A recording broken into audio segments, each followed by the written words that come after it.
নির্বাচিত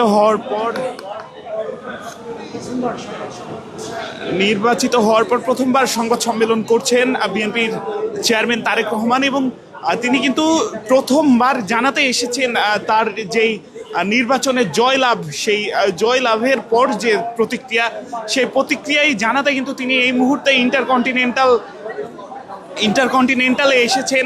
তার যে প্রতিক্রিয়া সেটি জানাতেই কিন্তু তিনি প্রথমবার সংবাদ সম্মেলনের মাধ্যমে জানাবেন, এই কারণেই কিন্তু তিনি এখানে এসেছেন। এবং আমরা এই মুহূর্তে সেটি দেখতে পাচ্ছি, তার এই আগমনে আমরা দেখছি নেতাকর্মীদের মাঝে যে ভিড় সেটি আমরা দেখতে পাচ্ছি। এবং আমরা এই মুহূর্তে দেখছি তিনি ইন্টারকন্টিনেন্টাল হোটেলের মাঝে কিন্তু তিনি প্রবেশ করছেন, এবং তার যেই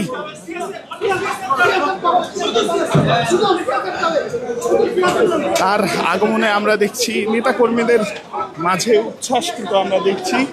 এবং